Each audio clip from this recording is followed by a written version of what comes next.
Welcome to Object-Oriented Programming. The next important concept that we will discuss now is polymorphism. Polymorphism का अमूमी मतलब ये होता है कि एक चीज़ जब मल्टीपल शेप्स में मल्टीपल फॉर्म्स में एग्जिस्ट करती है। अगर हम एग्जांपल के तौर पे देखें तो हमने फंक्शन ओवरलोडिंग को डिस्कस किया था, जिसमें एक फंक्शन मल्टीपल सिग्नेचर्स के साथ एग्जिस्ट कर सकता है, तो वो एक फंक्शन की मल्टीपल फॉर्म्स मल्टीपल शेप्स ही हैं। इसी तरीके से फिर हमने फंक्शन ओवरराइडिंग को देखा। ओवरराइडिंग में क्या होता है कि एक फंक्शन जो बेस क्लास में डिफाइंड है, अगर हम डिराइव्ड क्लास के अंदर उसकी मॉडिफाइड फंक्शनैलिटी चाहते हैं तो हम उसके अंदर उसको दोबारा डिफाइन कर लेते हैं। So that is overriding. तो ओवरलोडिंग और ओवरराइडिंग ऑलरेडी एक काइंड ऑफ पॉलीमॉर्फिज्म की एग्जांपल हैं, लेकिन ये दोनों स्टैटिक पॉलीमॉर्फिज्म्स कहला सकते हैं। कंपाइल टाइम पॉलीमॉर्फिज्म्स कहला सकते हैं कि जब कोड कंपाइल हो रहा होता है उस वक्त डिसाइड हो जाता है कि what's going to be called in what situation. Now, the kind of polymorphism that we now want to discuss is called runtime polymorphism, or you can also regard it as late binding of the functions. So, we see it through an example. हमारे पास एक class है sale. So, we see sale.h. हमने इसको इसी तरीके से preprocessor directive और एक namespace sale savage define कर ली. Again, it is cosmetic for now. So, हमारे पास class है sale, एक कंस्ट्रक्टर एम्पटी और एक constructor with one parameter. It has two member functions, एक बिल के नाम से और एक सेविंग्स के नाम से, ठीक है, और एक ऑपरेटर हमने इसमें ओवरलोड किया हुआ है, right, which is less than operator. So दो ऑब्जेक्ट्स जो है उनको पैरामीटर के तौर पर लेता है and it will be doing some kind of comparison. So ये तो है क्लास का टेम्पलेट. इस क्लास की इम्प्लीमेंटेशन हमारे पास sale.cpp के अंदर है. हम इसकी इम्प्लीमेंटेशन को देखते हैं.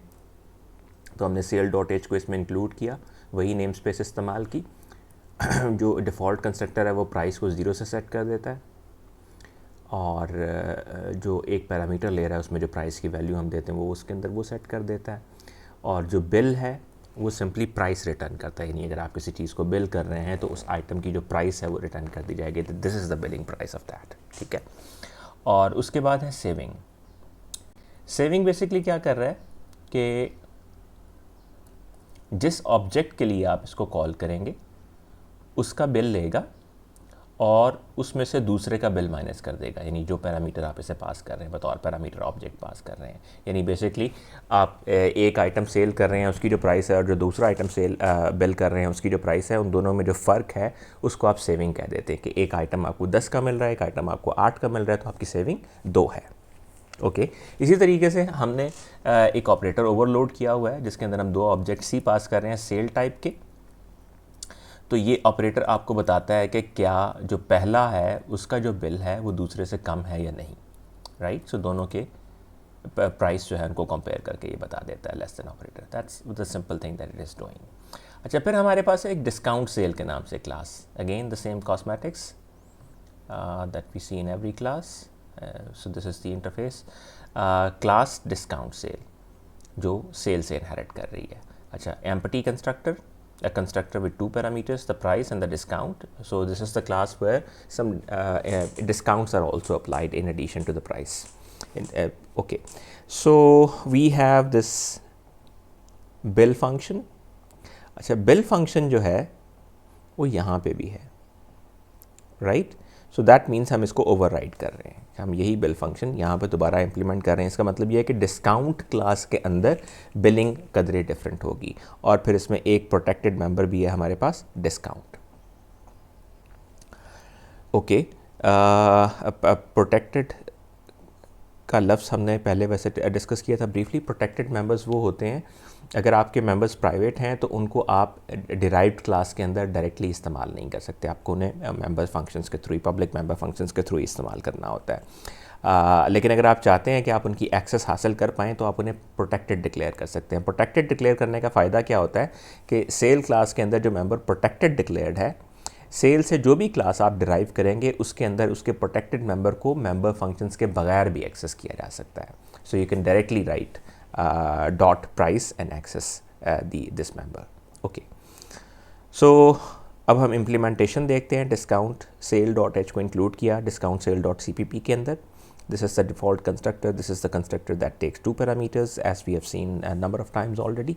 This is an important thing that we are going to see now, the implementation of the bill member function. bill जो CPP sale.cpp के अंदर था वो सिंपली प्राइस रिटर्न कर देता है, लेकिन जो डिस्काउंट sale.cpp के अंदर है वो बेसिकली जितना डिस्काउंट आप अप्लाई करते हैं उतनी फ्रैक्शन से उसको मल्टीप्लाई करके प्राइस को आपको रिटर्न करता है। मिसाल के तौर पे अगर आपकी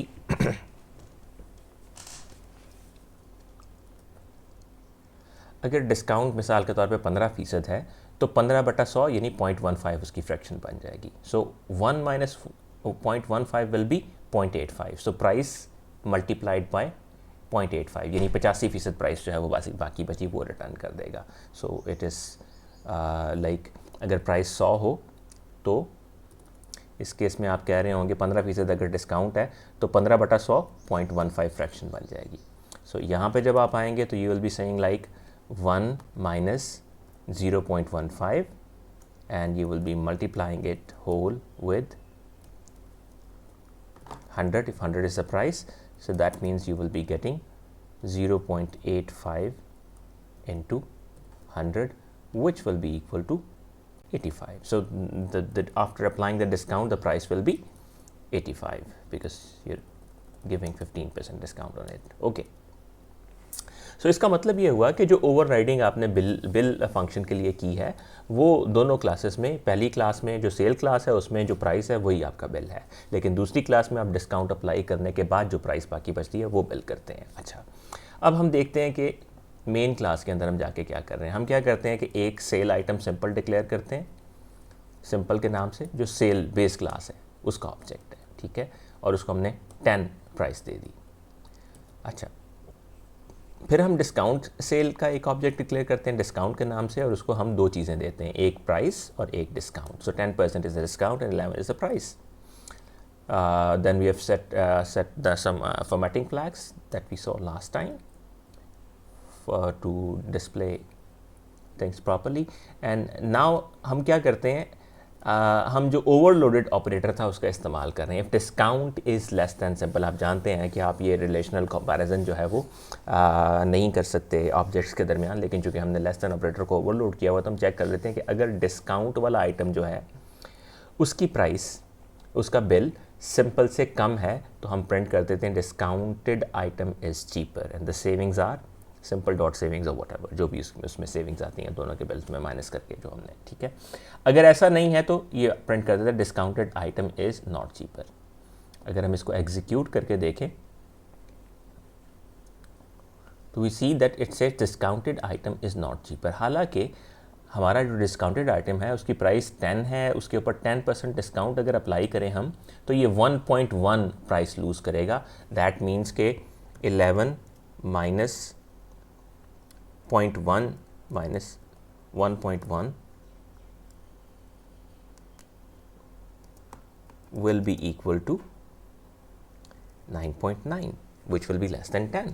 So discount should be less than 10 but it isn't so. अब ऐसा क्यों हुआ?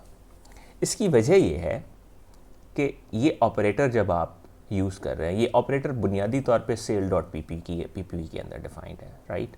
सो ये क्या करता है, दो ऑब्जेक्ट्स लेता है, first and second. First dot bill call करता है और सेकेंड डॉट बिल कॉल करता है। Now the problem is here. If you see that these both objects that you have taken as parameter are of type sale. Whereas जब आप main के अंदर ये कर रहे हैं तो ये तो simple sale type का object है, लेकिन ये simple sale type का object नहीं है, ये discount sale type का object है। ओके, now जब आप इसे parent class के through इसके reference को access करते हैं तो अब चूँकि आप यहाँ पे जब इसको कंपाइल कर रहे होते हैं तो कंपाइल टाइम पे ये चीज़ तय हो जाती है कि जब आप फर्स्ट डॉट बिल कॉल करेंगे तो वो सेल का बिल फंक्शन कॉल होगा, और सेकंड डॉट बिल कॉल करेंगे तो वो भी चूँकि टाइप सेल है तो सेल टाइप का बिल कॉल होगा।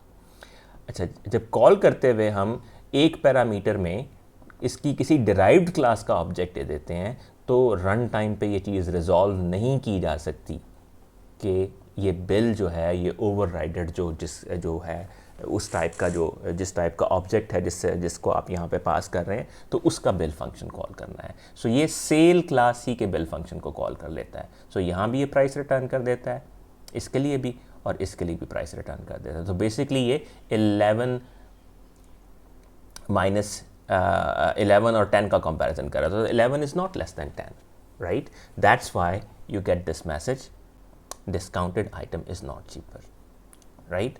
अब ये मसला हम हल कैसे करें कि जब आप यहाँ पे डिस्काउंट लिख रहे हैं और यहाँ पे सिंपल लिख रहे हैं, और हम जानते हैं कि ये डिस्काउंट सेल टाइप का ऑब्जेक्ट है, तो कंपाइलर ये चीज़ कैसे रिजॉल्व करे, कंपाइलर को ये बात कैसे समझ आएगी?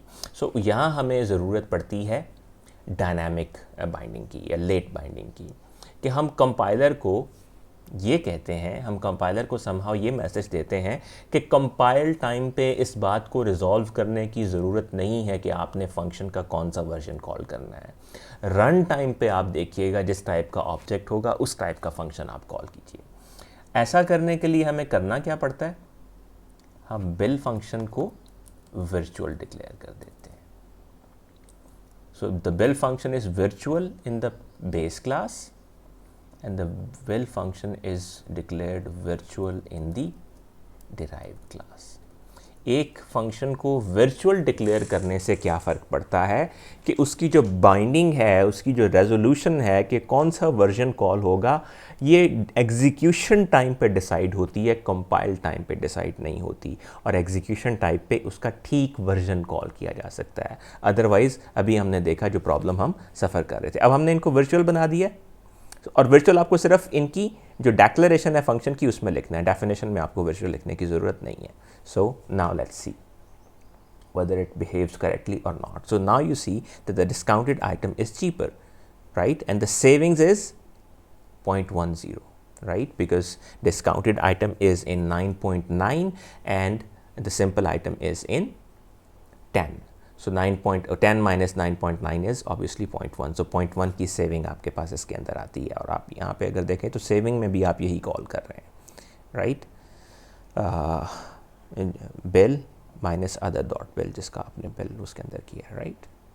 So this is called polymorphism, a runtime polymorphism or late binding, where we make use of virtual functions. The binding of these functions is delayed till runtime, and at runtime the correct version of the overridden function can be called.